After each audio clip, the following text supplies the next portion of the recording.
Tanpa menunggu lama, Bupati Timor Tengah Selatan Epitahun langsung menindaklanjuti angka kemiskinan ekstrim sesuai hasil rapat terbatas bersama Wakil Presiden Ma'ruf Amin di rumah jabatan Gubernur NTT beberapa waktu lalu.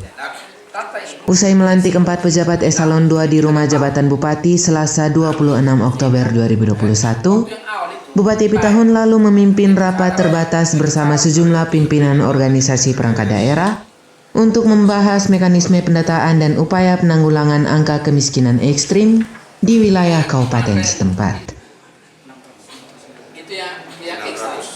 Bupati Epitahun usai memimpin rapat terbatas tersebut kepada KLTV News menjelaskan, Kabupaten Timor Tengah Selatan masuk dalam zona penanggulangan kemiskinan ekstrim selain 4 kabupaten lain di NTT, yakni Sumba Timur, Rotendao, Sumba Tengah, dan Manggarai Timur.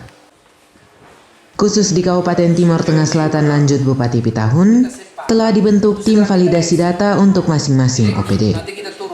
Tim dari OPD ini akan melakukan pendataan di 32 kecamatan dengan sistem by name by address. Setelah dilakukan validasi data, hasilnya akan dilaporkan ke Tim Nasional Percepatan Penanggulangan Kemiskinan atau TNP2K di Jakarta. Hasil validasi data itu juga jadi acuan untuk intervensi di lapangan. Terkait jumlah angka kemiskinan ekstrim di Kabupaten TTS, Bupati Epitahun merinci, angka kemiskinan di TTS capai 128.920 jiwa atau persentasenya 27,49%. Sedangkan angka kemiskinan ekstrim sebanyak 81.180 jiwa atau persentasenya 17,30%. Jadi rapat dengan Bapak Wakil Presiden di Kupang pada tanggal 17 Oktober kemarin itu, kita di TTS, khususnya di TTS, kita untuk angka kemiskinan itu ada 128.980 jiwa. Ini jiwa. Prosentasinya kurang lebih 27,49%. Kalau yang untuk yang miskin ekstrim itu nilai jumlahnya 81.180 jiwa atau 17,3%. Nah, dari data ini sudah ada penegasan dari rapat itu Wakil Presiden untuk pada 2024 diharapkan 0, ekstrimnya 0, atau kalau mau tersisa di bawah 10%. Nah, kalau TTS kita punya ada 81.000, ya kita diharap hanya 8.000 atau di bawah 10.000 jiwa di 2024. Kami bagi pimpinan SKPD, satu pimpinan SKPD dia bertanggung jawab terhadap satu kecamatan. Nanti data itu kita cek karena sampai sekarang data antara TNP2K dengan data sosial belum sama, apalagi dengan kita di kabupaten. Kita sudah bentuk tim, saya bagi nanti per wilayah. Untuk sementara beberapa kecamatan kami sudah turun. Kemarin ada beberapa kecamatan kita sudah petakan batu pertama di kakam miskin ekstrim. Tidak bisa kerja parsial, tetapi kita kerja dalam tim kerja dan harus terpusat. BLT itu masih berlanjut ini. Jadi ada BLT, listrik, air, rumah, MCK. Ini ada 5 program kegiatan yang harus dilaksanakan. Nah, fisiknya itu dilaksanakan di 2022. Apabila ia tidak jalan bergerak dalam tahun ini, tidak akan ada transfer daerah. Itu konsekuensinya. Nah, artinya ini sudah penegasan dari Mendagri. Ya, kalau tidak ada transfer daerah berarti pegawai ini kan tidak digaji, rutin, listrik apa semua tidak dibayar. Nah, akan lebih parah lagi. Sehingga tadi kami sudah rapat, kami sepakati untuk besok kami bergerak. Sementara Kepala Bapeda Kabupaten Timor Tengah Selatan Johannes Benu yang dikonfirmasi KLTV News di ruang kerjanya, usai mengikuti rapat lengkap bersama OPD yang dipimpin Bupati Epitahun menegaskan, terhitung Senin 1 November 2021, tim OPD akan bergerak ke seluruh desa yang tersebar di 32 kecamatan untuk melakukan pendataan by name by address. Hasil pendataannya akan dievaluasi bersama sebelum dilaporkan ke pemerintah Provinsi NTT dan TNP2K yang dikoordinir Wakil Presiden Republik Indonesia. Soal data real angka kemiskinan ekstrim di wilayah kabupaten setempat, lanjut pria rendah hati yang baru dilantik sebagai kepala Bapeda ini bahwa angka tersebut bersifat fluktuatif karena ada warga yang sudah pindah domisili keluar daerah dan meninggal dunia.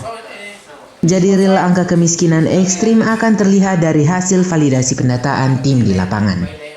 Baik, terima kasih. Tindak lanjut dari hasil pertemuan terbatas untuk penanganan kemiskinan ekstrim di Kabupaten Timur Tengah Selatan. Hari ini Bapak Bupati memimpin rapat dengan seluruh pimpinan perangkat daerah untuk pembagian jadwal tim ke seluruh desa oleh semua pimpinan perangkat daerah. Ada pembagian tim, setiap OPD menangani satu kecamatan. Kegiatan yang akan dilakukan di kecamatan itu adalah yang pertama melakukan validasi terhadap data kemiskinan yang ada, mendata seluruhnya by name by address, lalu kondisi yang ditemukan oleh tim di lapangan itu sampai dengan pengambilan data jumlah kakak, koordinat, kegiatan produktif yang dilaksanakan, perumahan, air bersih, sanitasi, sehingga itu bisa digunakan untuk intervensi program kegiatan dari dinas atau dari pemerintah daerah. Data pengurangan angka maupun peningkatan nanti berdasarkan hasil validasi kita di lapangan, kita akan tuangkan itu dalam berita acara hasil musdes untuk memastikan bahwa kakak miskin ini sudah pindah tempat tinggal, sudah pindah domisili, ataukah sudah meninggal dunia. Jadi angka ini masih bisa meningkat atau bahkan bisa berkurang drastis, bisa terjadi peningkatan. Sementara untuk yang misalkan kakak baru yang kita temukan ada sifatnya kasuistis, ada yang belum terdata, kita akan mencatat itu tersendiri untuk melakukan validasi atau verifikasi kembali untuk kita laporkan itu kepada pemerintah pusat. Data yang dihimpun KLTV News terkait 5 kabupaten yang masuk dalam zona kemiskinan ekstrim, yakni Kabupaten Sumba Timur sebanyak 45.550 jiwa atau 17,47%, Kabupaten Timur Tengah Selatan sebanyak 81.180 jiwa atau 17,30%, Kabupaten Rotendao sebanyak 28.720 jiwa atau 16,21%, Kabupaten Sumba Tengah sebanyak 15.820 jiwa atau 21,51%, dan Kabupaten Manggarai Timur sebanyak 44.630 jiwa atau 15,43%. Polcelere KLTV News mewartakan.